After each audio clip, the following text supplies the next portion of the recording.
The last couple of weeks we've been looking at the call to forgive, our part, to forgive others. No matter what, no matter when, no matter how often, we are a people who know God's mercy and pass that on in forgiveness.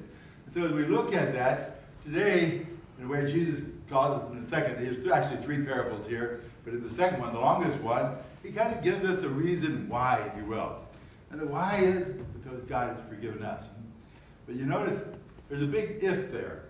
And actually probably every time you listen to it, you probably hear that word if. If you have a plank in your eye. Is that what Jesus said? No. He did not say if, did he? He said, remove the plank from your eye first. And then, you can help your neighbor. It's not a question of whether we have planks in our eyes. It's a question of, have I recognized them yet? And so that becomes a starting point. And in fact, that's why, if you notice at the beginning of Mass, we say, I most grievously sinned. Through I fall. Not because we try to beat ourselves down, but we have to remember how merciful God is to us first of all. Because you can imagine, and you probably know your own experience. Does it do a whole lot of good if you point out faults to your friends because you're better than them? Never. It doesn't work, does it? It's important, first of all, that you and I know how God has forgiven us. And if we realize that as much as we should, then it becomes easier to forgive our neighbor. Now, why would we do that? Well, because we're in love with God. And when you're in love with somebody, you become more aware of how you offend them, don't you? I had a bad experience with that. This one I was going to think of my brother because he kind of failed to tell his wife something the other night that he should have. But I refer to myself. I sent a birthday card to, matter of fact, your first pastor, who's still, not a birthday card, anniversary card, 66 years of priest. So for 40 years, I've been sending him this card. Congratulations. Well, he reminded me again the other day that, are you ever going to get my name right? After 40 years or so. What do you mean? Well, you misspelled it. You reversed two of the letters. I came back and looked at my notes, and sure enough, I've got his name spelled right.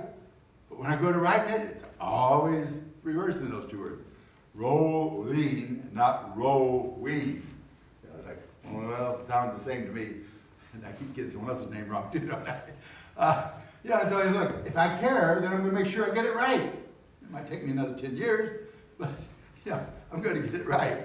Because when we love somebody, we want to do all that we can that is good and pleasing to them, right? You don't want to offend your neighbor, your spouse, or anyone else. And so we are a people who recognize our own shortcomings. Someone described it kind of like, if you're ever in the boot heel, especially the boot heel, when spring hits and it's coming quick, you go around driving at night, and you know what's going to happen? You're going to have a little beep, beep, beep. It's not snow. All kinds of little things hitting your windshield. And as long as you're driving in the dark and your headlights are all hit, there's no problem. The next morning when you're driving against the sun, it's like all of a sudden it's like, oh my gosh, what happened to my windshield? You see it more clearly. And that's so often the way sin is in our lives. We are people who look and say, Jesus says, get the plank out of your eye. I've never committed a mortal sin in my life, I don't have any planks in my eye. Yes, you do.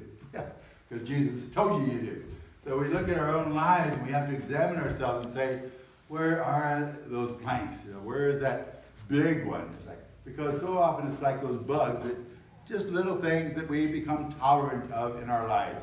Oh, okay, that's not so bad, and we ignore it. We think that's all right. Everybody does it, and that becomes an excuse for continuing to do things that we know God really doesn't approve of. And until we come to the point where we recognize that plank in our eye, until then, we don't realize how much God loves us. A professor up in St. Louis one time said, how many of you ever committed a mortal sin? Everybody raised their hand and said, well, tonight I want everyone to go out and commit a mortal sin. Why? Well, so you understand how much God loves you. So often if we think we're pretty good people, we don't understand how much God loves us. And if we don't understand how much God loves us and forgives us, then we really have a hard time knowing and helping others come to know God's mercy. Because there's something in us that still says,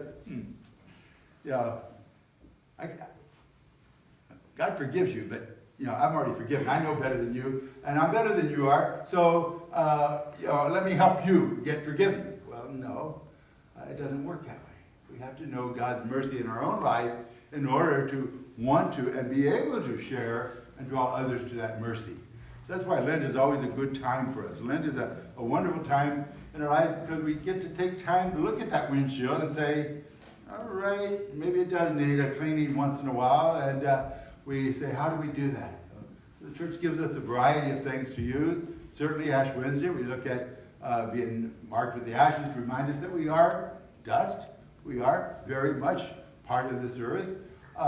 We have Stations of the Cross to remind us where does forgiveness come from? From Christ's death on the cross. And if we don't appreciate that, if we don't appreciate how much of a sinner we are, then we don't appreciate what Christ did for us. So that's so important. If you have the chance to, please take time to make the Stations of the Cross. We look at the opportunity maybe to take extra prayer, come to Mass more often. Whatever.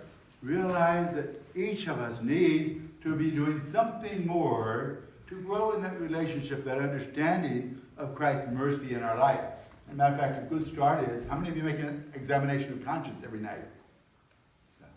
We probably don't do a very good job of that. We say, okay, news is over, good night, and then we hit the side without even thinking about how we may have offended God by the way we acted this day. What kind of fruit did we produce? So I would really encourage you to use this season of Lent, and if no other way, make sure we take time every day before closing of the day to say, Lord, how could I have been more the person today that you created me to be? How could I better be a reflection of your love and your mercy in the lives of others? And if we don't, we're going to continue to watch those little bugs hit our windshield and just brush it off. And you know what happens when you brush them off? It gets worse. It gets worse. So we want to make sure we clean it off, not just brush it off. So today, let's commit ourselves to getting off to a good start for Lent, to become fully the person that God has created each one of us to be.